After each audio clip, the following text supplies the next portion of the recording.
ओम नमो भगवते वासुदेवाय। नमस्कार दोस्तों, मेरे YouTube चैनल पर आप सभी का हार्दिक स्वागत है। दोस्तों, आज मैं आपको सुनाने वाली हूँ अचला यानी कि अपरा एकादशी के दिन सुनी जाने वाली व्रत कथा और पूजा विधि के बारे में। लेकिन उससे पहले मैं आपको बताती हूँ अपरा एकादशी के शुभ मुहूर्त के बारे में।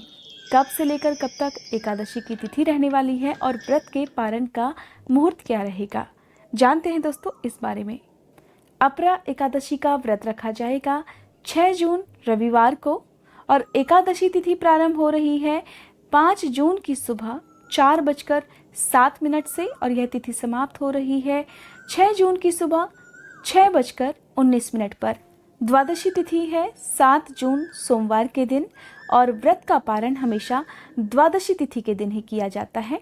द्वादशी तिथि के दिन व्रत के पारण का मुहूर्त रहेगा सुबह 5:12 से सुबह 7:59 तक। दोस्तों, ये जानकारी तो थी एकादशी की तिथि और शुभ मुहूर्त के बारे में। ज्येष्ठ मास के कृष्ण पक्ष में जो एकादशी आती है उसे अपरा या अचला एकादशी कहा जाता है। अपरा एकादशी का अर्थ होता है अपार सुख देने वाली एकादशी। इसलिए जो लोग साल भर में अन्य एकादशी का व्रत ना कर पाते हो उन्हें इस एकादशी का व्रत करना चाहिए। एकादशी के व्रत में भगवान विष्णु की पूजा की जाती है, साथ ही माँ लक्ष्मी की भी पूजा की जाती है। दोस्तों, आज की कथा प्रारंभ करने से पहले आप सभी से अनुरोध है कि वीडियो को लाइक करके कमेंट बॉक्स में विष्णु भगवान की जय जरूर लिखेगा। भगवान श्री हरि आपके सभी कष्ट दूर करेंगे, आपकी सभी मनोकामनाएं पूरी करेंगे। पौराणिक कथा के अनुसार एक बार एक राजा ने अपने राज्य में एक बहुत ही मनमोहक बगीचा तैयार करवाया। इस बगीचे में इतने सुंदर फूल लगते कि देवता भी आकर्षित हुए बिना नहीं रह पाते थे और वे उनके बगीचे से फूल चुरा कर ले जाते। राजा चोरी से परेशान लगातार वीरान होते अपने बगीचे को बचाने के लिए बहुत प्रयास करता रहा। राजा अपने बगीचे में होती इस लगातार चोरी से बहुत परेशान थे। उन्हें समझ में ही नहीं आ रहा था कि आखिरकार कौन उनके बगीचे से रोज फूल चुरा कर ले जाता है। उन्होंने अपने नौकरों को आदेश दिया कि वे बगीचे की अच्छी तरह से देखभाल करें, लेकिन अब चोरी कोई इंसान करे तो पकड़ में आए। देवता दबे पांव वहां आते और अपना काम करके निकल जाते, यानी कि चुपचाप फूल चुरा कर निकल जाते और किसी को कानो कान खबर तक नहीं होती। अब तो राज पुरोहितों को याद किया गया। सभी ने अंदाजा लगाया कि ये तो किसी देवी शक्ति का ही काम लगता है, किसी इंसान की तो इतनी हिम्मत नहीं हो सकती। उन सब ने सुझाव दिया कि भगवान श्री हरि के चरणों में जो फूल हम अर्पित करते हैं उन्हें उस बगीचे के चारों ओर डाल दिया जाए। देखते हैं बात बनती है या नहीं। और तो कोई रास्ता था ही नहीं, इसलिए इसी सुझाव को मान लिया गया। देवता और अप्सराएं रोज की तरह आए, लेकिन दुर्भाग्य से एक अप्सरा का पैर भगवान विष्णु को अर्पित किए गए फूल पर रख गया, जिससे उसके समस्त पुण्य समाप्त हो गए और वो अपने अन्य देवताओं और देवियों के साथ उड़ान नहीं भर पाई। अगले दिन राजा के नौकर जब बगीचे में पहुंचे तो उन्होंने उस सुंदर युवती को देखा। उसे देखकर सब हैरान रह गए और उन्होंने अपने राजा को खबर कर दी। राजा भी देखते ही सब कुछ भूल गए। इतनी सुंदर युवती उन्होंने अपने जीवन में नहीं देखी थी। उधर उस अप्सरा ने अपना अपराध कबूल कर लिया और सारी बात राजा को बता दी और अपने किए पर पश्चाताप भी किया। तब राजा ने कहा कि हे देवी, हम आपकी क्या मदद कर सकते हैं। तब उसने कहा कि अगर आपकी प्रजा में से कोई भी ज्येष्ठ कृष्ण एकादशी का उपवास रखकर उसका पुण्य मुझे दान कर दे तो मैं वापस अपने लोक को लौट सकती हूँ। राजा ने प्रजा में घोषणा करवा दी और उसके लिए उसने इनाम भी तय कर दिया, लेकिन किसी ने भी एकादशी का व्रत करने का उत्साह नहीं दिखाया। इस तरह राजा ने अपने इनाम की राशि भी बढ़ा दी। राशि बढ़ाते बढ़ाते आधा राज्य तक देने पर वह तैयार हो गया, लेकिन कोई भी इस एकादशी का व्रत करने के लिए तैयार नहीं हुआ, क्योंकि किसी ने एकादशी के व्रत के बारे में तब तक सुना भी नहीं था। न तो राजा और न ही पुरोहित इस एकादशी के बारे में जानते थे। अब परेशान होकर उस अप्सरा ने चित्रगुप्त को याद किया। तब अपने बही खाते से देखकर उन्होंने अप्सरा को जानकारी दी कि इस नगर में एक सेठानी से अनजाने में एकादशी का व्रत हुआ है।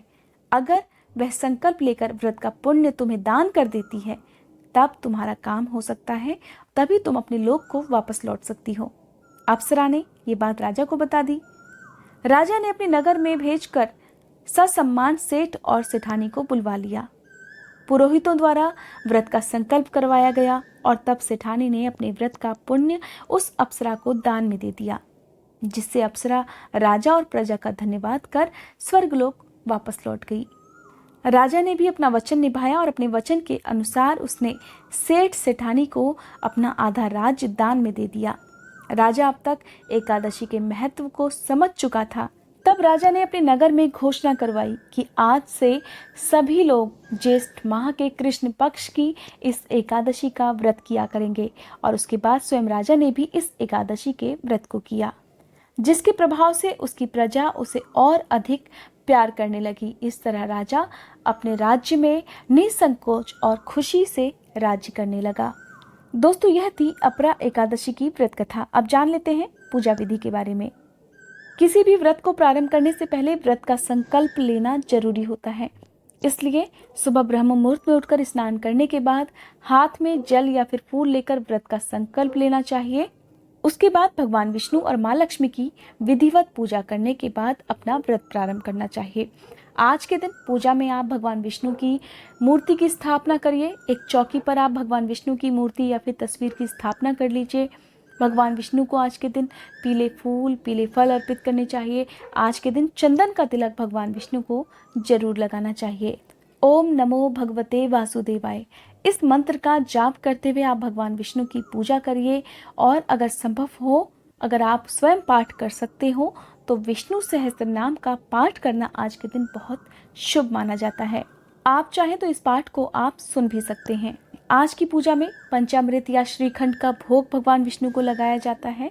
इसके साथ ही माँ लक्ष्मी की पूजा करते समय आप माँ लक्ष्मी को आज के दिन लाल रंग के फूल भी अर्पित कर सकते हैं। आपकी जो भी मनोकामना है उसकी पूर्ति के लिए आप भगवान विष्णु और माँ लक्ष्मी से प्रार्थना करिए। इसके साथ ही आप अपना व्रत प्रारंभ करिए। व्रत के दिन में नहीं सोना चाहिए। इसके साथ ही क्रोध नहीं करना चाहिए, झूठ, पाप, चोरी नहीं करनी चाहिए, किसी दूसरे के प्रति मन में बुरा नहीं सोचना चाहिए। अपने मन को शुद्ध और शांत रखना चाहिए। शाम की पूजा करने के बाद आप भगवान विष्णु को भोग लगाइए। भोग में आज के दिन आप आटे का चूरमा बनाकर भी भगवान विष्णु को भोग लगा सकते हैं या आप फल भी अर्पित कर सकते हैं। शाम की पूजा में आप फलाहार कर सकते हैं, यानी कि आप कोई भी फल ग्रहण कर सकते हैं। व्रत का पारण अगले दिन किया जाता है, यानी कि एकादशी के दिन अन्न ग्रहण नहीं किया जाता है। द्वादशी तिथि में शुभ मुहूर्त में भगवान विष्णु की पूजा करें।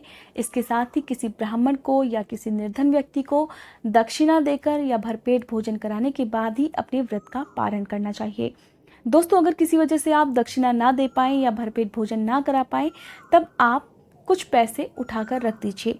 जब भी आपके लिए संभव हो तो आप इन पैसों को दान कर दें या किसी भूखे व्यक्ति को भोजन करा सकते हैं या किसी ब्राह्मण को भोजन करवा सकते हैं।